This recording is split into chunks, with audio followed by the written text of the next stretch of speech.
जय हिंद। आज फिर से हम एक ऐसे चेहरे को लेकर के आए हैं आपके साथ जो एक्टिंग करने के साथ साथ एक बहुत ही बड़ा काम करता है। जी हाँ, हंसाने का, और हंसी भी ऐसी कि आपका पेट दुखने लगे। चलिए, स्वागत है आपका सर, रहमान सर, बहुत बहुत। सबसे पहले एक सवाल है मेरे मन में, काफी टाइम से हम आपको टीवी पर देखते आ रहे हैं जी। क्या टीवी की दुनिया और जो बड़े पर्दे की दुनिया है जी, उन दोनों में अलग अलग डिफरेंस है? आप हमेशा टीवी पर ही नजर आते हैं, आप बड़े पर्दे पर क्यों नजर नहीं आते हैं? नहीं आएंगे, बिल्कुल नजर आएंगे। बस वो एक शेर है ना, क्या है, रजा हर काम का एक वक्त है जी। तो बस वो वक्त की बात है।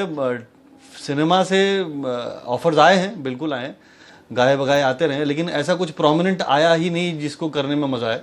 या एक दो बार अगर कुछ आया भी करने को तो उस वक्त मेरे इंटरनेशनल शोज या इधर के शोज कुछ क्लैश हो रहे थे, जिसकी वजह से कुछ चीज़ें छूट गई। कभी कुछ तो कुछ भी प्रोमिनेंट आएगा ज़रूर करूँगा, अदरवाइज यहाँ पर जो भी आता है अपनी मर्जी का काम करने को मिलता है, इसकी वजह से टेलीविजन कर रहे हैं। हाँ डेफिनेटली, बट वेब के लिए काफ़ी कुछ कर रहा हूँ अभी, तो उम्मीद है कि सिनेमा पे भी कुछ करेंगे अच्छा।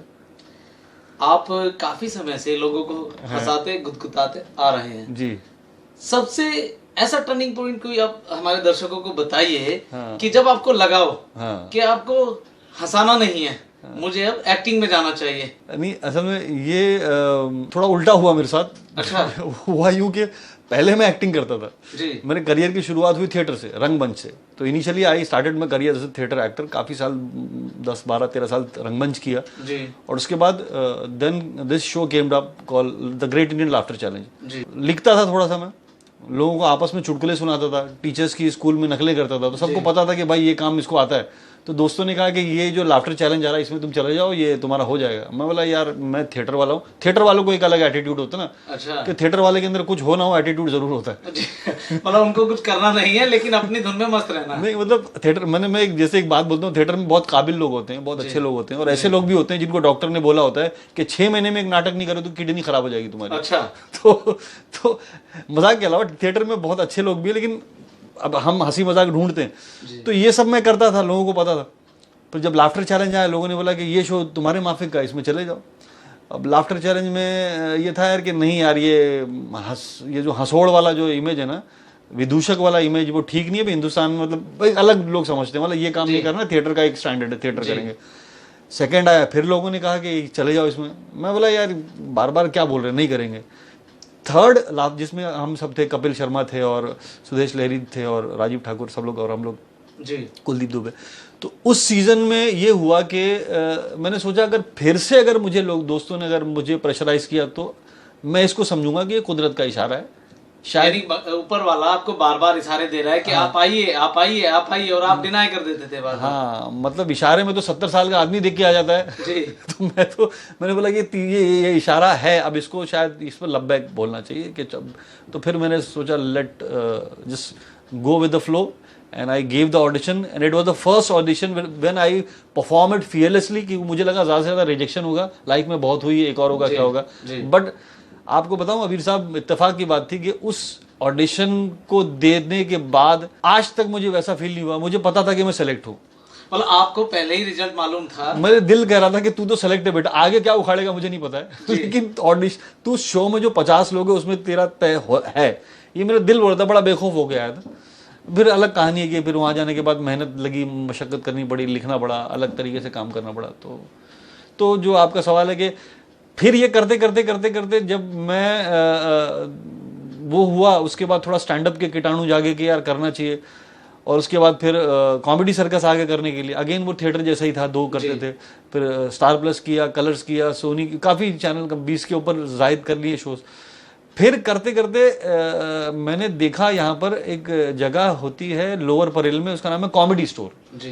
ये वेस्ट से आते हैं लोग, ये लंदन में कॉमेडी स्टोर है बहुत बड़ा, जहाँ पर इंटरनेशनल कॉमिक्स आते हैं और जो अपने मन की बात करते हैं उसे स्टैंड अप की विधा में, स्टैंड अप जो कंटेम्प्रेरी स्टैंड अप है। मैंने जब वो देखा तो बड़ा फैसिनेट हुआ, मतलब यार हम जो करते हैं वो तो लोगों को सिर्फ मनोरंजन करते हैं, ये कुछ बात बोल रहा है, एक सोशल मैसेज भी है इसके अंदर, कोई समस्या है उसको उठा रहा है, या फिर ये अपने मन की बात कर रहा है। जैसे मोदी जी की मन की बात आज की है, मैं 2010 में देखा कि कॉमिक है जो गोरा है, कोई वेस्ट से आया हुआ है, कोई अपना अफ्रीकन कॉमिक है, या मुंबई से, इंडिया से अलग अलग थे। ये रिवायती कॉमेडी नहीं कर रहे थे, सिर्फ हंसा नहीं रहे थे, ये कोई पैथोस में से भी कॉमेडी जनरेट करेगा। तो मुझे बड़ा फैसिनेट हुआ कि यार ये काम, ये तो कुछ अलग है, ऐसा तो मैं नहीं कर रहा हूँ। तो वहाँ से एक बुनियाद पड़ी सीट, और वहाँ से मैंने फिर लिखना शुरू किया और फिर इस तरफ चल पड़ा मैं फिर। आप काफी लंबे समय से कॉमेडी करते आ रहे हैं। जी। पहले की जो कॉमेडी होती थी उसका एक मतलब होता था, एक अर्थ होता था, इंसान अपने परिवार के साथ में उसको देख सकता था। लेकिन आजकल जिस तरह की कॉमेडी होने लगी है उसमें जो फोड़पन दिखाया जाता है, तो कितना डिफरेंस नजर आता है उसमें?